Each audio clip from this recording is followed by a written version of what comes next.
हाँ तो भैया सबको गुड मॉर्निंग। और सब्जेक्ट है आपका केमिस्ट्री और चैप्टर का नाम है केमिकल फर्टिलाइजर, रासायनिक उर्वरक। तो सबसे पहले हमें पता होना चाहिए कि उर्वरक फर्टिलाइजर क्या होते हैं, है ना। जितने भी फर्टिलाइजर्स होते हैं ये सभी रासायनिक रूप से या केमिकली रूप से फैक्ट्री में, कारखानों में बनाए जाते हैं, है ना। तो उर्वरक या फर्टिलाइजर सॉइल में तभी दिए जाते हैं जब सॉइल में न्यूट्रिएंट्स की कमी हो। तो ये चीज़ें हमें पता होना चाहिए कि पोषक तत्व की कमी होने पर हमको उर्वरक देना पड़ता है। अब पोषक तत्वों की कमी कैसे होती है, तो सीधी सी बात है, जब फार्मर लगातार क्रॉपिंग करता है, कंटिन्यूस क्रॉपिंग करता है, लगातार बार बार फसल उगाता है, तो जिससे सॉइल में या भूमि में पोषक तत्व की कमी हो जाती है और इन पोषक तत्वों की कमी को पूरा करने के लिए हमें फर्टिलाइजर देना पड़ता है ना। तो सीधी सी बात है, ये फर्टिलाइजर की डेफिनेशन दे रखी है कि फर्टिलाइजर वह पदार्थ है जो क्या करता है, आवश्यक पोषक तत्वों की पूर्ति करता है और जिससे सॉइल की फर्टिलिटी इंक्रीज होती है और सॉइल में पोषक तत्व मिलते हैं, है ना। अब उर्वरकों के प्रकार आपके फर्टिलाइजर दो टाइप के होते हैं। एक होता है कार्बनिक मतलब ऑर्गेनिक फर्टिलाइजर, एक होता है अकार्बनिक मतलब इनऑर्गेनिक फर्टिलाइजर। तो ऑर्गेनिक फर्टिलाइजर ऐसे होते हैं जो एनिमल और वेजिटेशन, जंतु और वनस्पति से जो भी फर्टिलाइजर बनता है ना, जिसकी भी सहायता से, जैसे सींग है, नाखून है, रक्त है, सीरा है या प्लांट्स हैं, है ना, पौधे, तो इनसे जो भी फर्टिलाइजर बनते हैं वो कहलाते हैं आपके कार्बनिक उर्वरक। सेकेंडरी दे रखा आपका अकार्बनिक।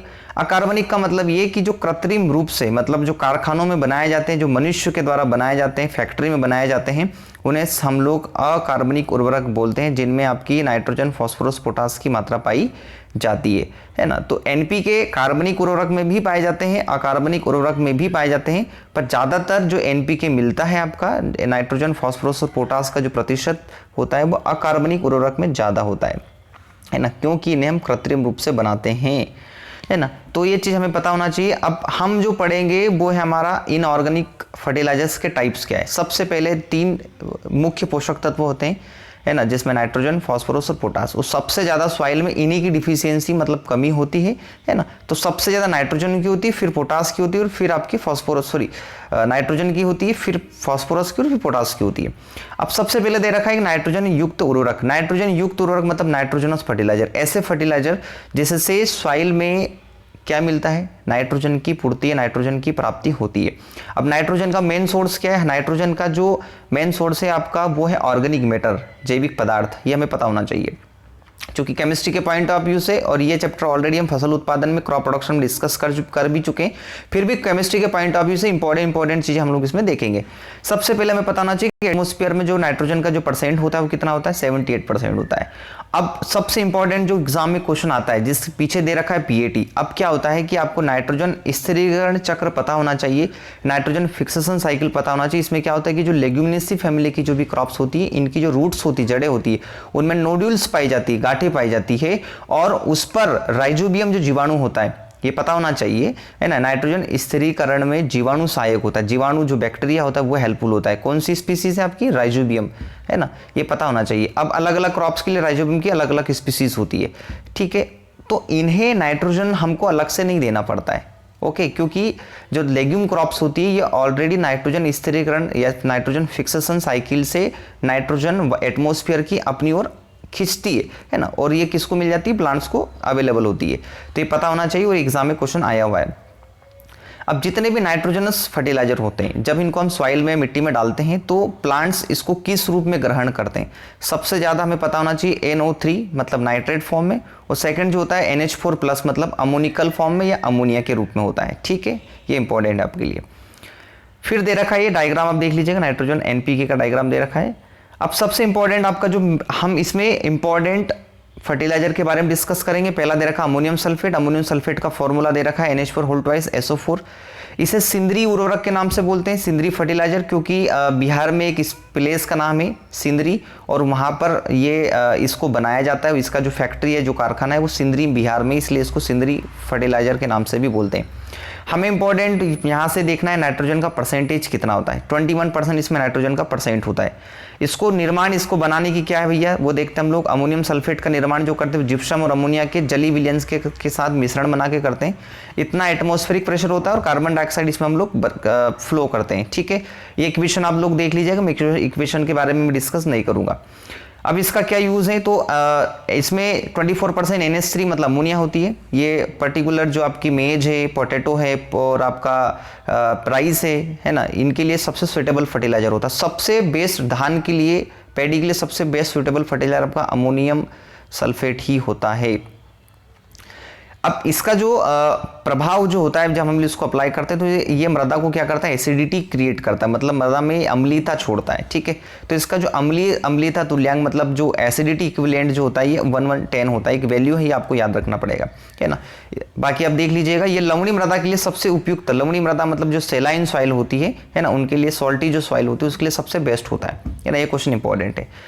अब दे रखा है सेकंड आपका यूरिया सबसे इंपॉर्टेंट है, और ऑलरेडी जब हम यूरिया के बारे में भी स्पेसिफिक पढ़ेंगे तो ये डेटा आप वहाँ भी आपको देखने को मिलेगा, पर फिर भी आप देख लीजिएगा कि NH4CONH2 इसका फॉर्मूला होता है। यूरिया एक प्रकार का आपका ऑर्गेनिक फर्टिलाइजर है। ऑर्गेनिक इसलिए क्योंकि इसमें ज़्यादा कार्बन पाई जाती है, और कार्बन की उपस्थिति के कारण ही इसे ऑर्गेनिक फर्टिलाइजर मतलब कार्बनिक उर्वरक के नाम से भी बोलते हैं। आप इसको देख सकते हैं, ये अमाइड ग्रुप का फर्टिलाइजर है। कभी आपसे ग्रुप का नाम पूछ ले तो क्या बताओगे, अमाइड। ऑलरेडी ये सारी डिस्कशन हम लोग फसल उत्पादन में कर चुके हैं। नाइट्रोजन परसेंट है इसका 46%, आप देख लीजिए, ऑक्सीजन का 26.64% और कार्बन का 20% देख लीजिए। इसमें कार्बन पाई जाती है, इसलिए इसको ऑर्गेनिक फर्टिलाइजर के नाम से भी बोलते हैं। और ये सबसे इंपॉर्टेंट, हमारे देश में सबसे ज़्यादा यूरिया 75 to 80% सबसे ज़्यादा यूरिया उपयोग में लाया जाता है। यूरिया को बनाने का जो निर्माण करने का मेथड है वो NH3, और जो आपका लिक्विड CO2 होता है इसके साथ हम लोग इसको 200 एटमॉस्फेरिक प्रेशर मतलब 200 वायुमंडलीय दाब पे इसको गर्म करके बनाते हैं। इक्वेशन आपके सामने आप देख लीजिएगा, इक्वेशन एग्जाम में कभी कभार पूछी जाती है, ज़्यादातर तो डेटा या फैक्ट ही पूछा जाता है।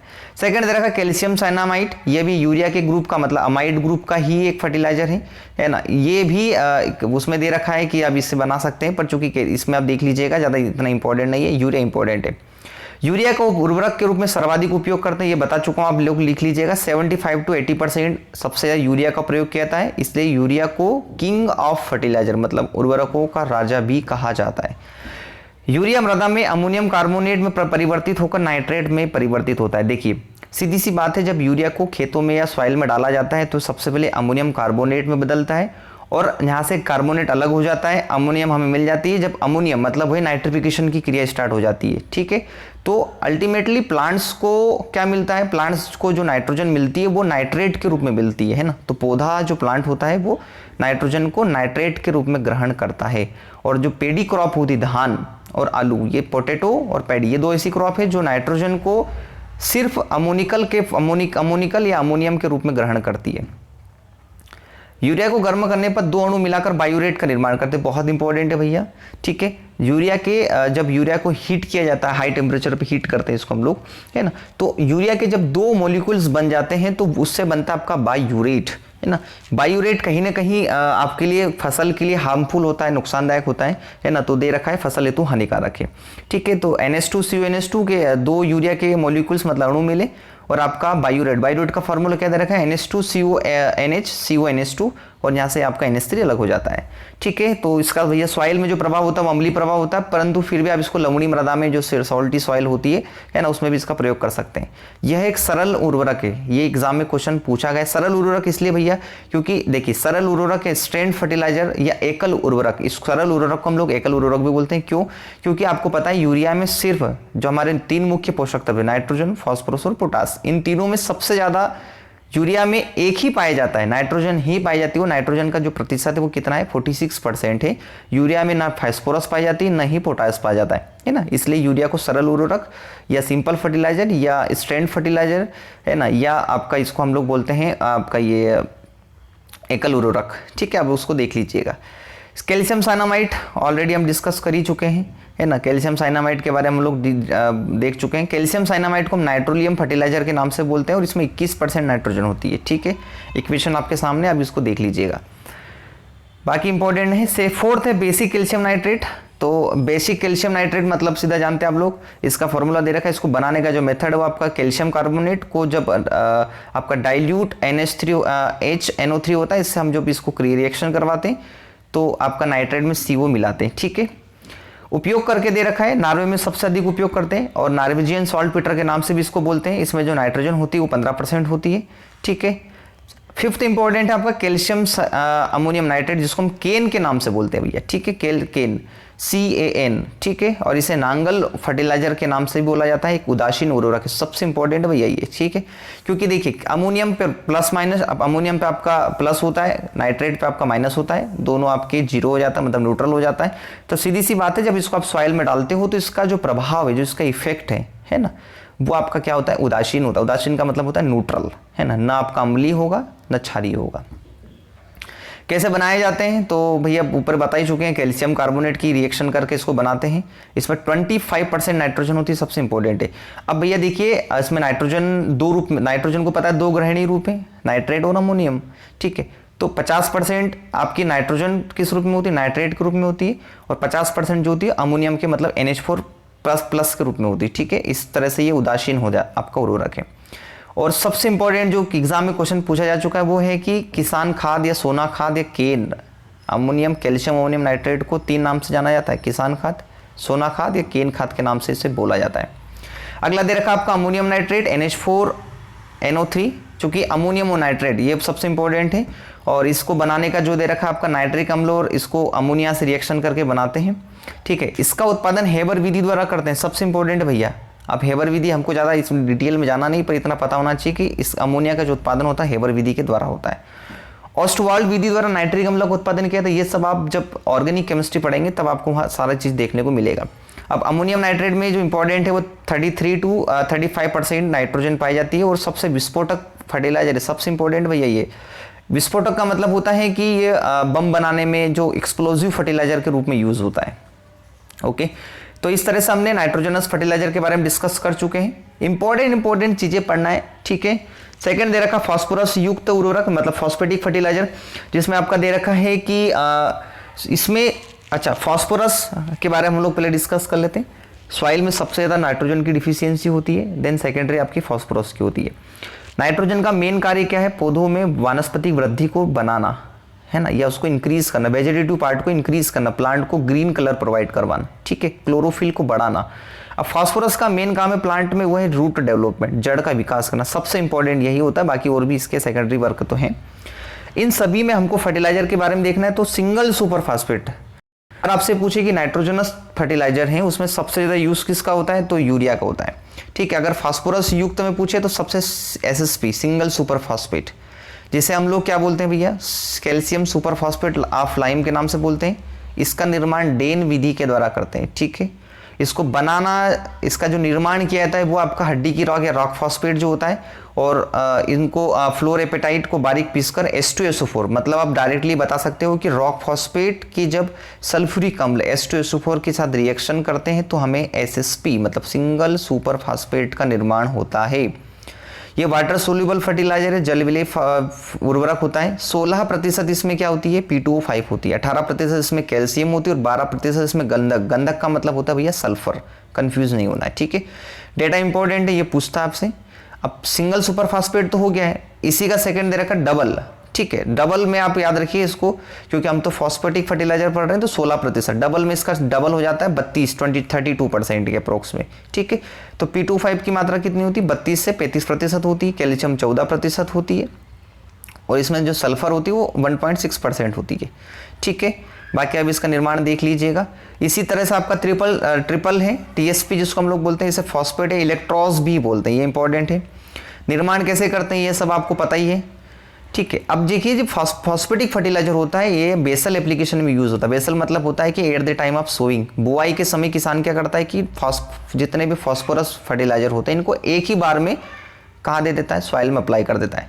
क्योंकि फॉस्फोरस जो है आपका अगतिशील तत्व है, ठीक है, और नाइट्रोजन जो है वो सबसे ज़्यादा हाईली मोबाइल है, सबसे ज़्यादा गतिशील है, इसलिए उसकी हानि सबसे ज़्यादा होती है। अगर क्वेश्चन ने पूछ ले कि निम्नलिखित में से कौन से पोषक तत्व की सर्वाधिक हानि होती है, नाइट्रोजन ऑप्शन है, फॉस्फोरस है, पोटास है, या उपरोक्त तो सभी है ना, तो आपको पहला ऑप्शन देना पड़ेगा नाइट्रोजन।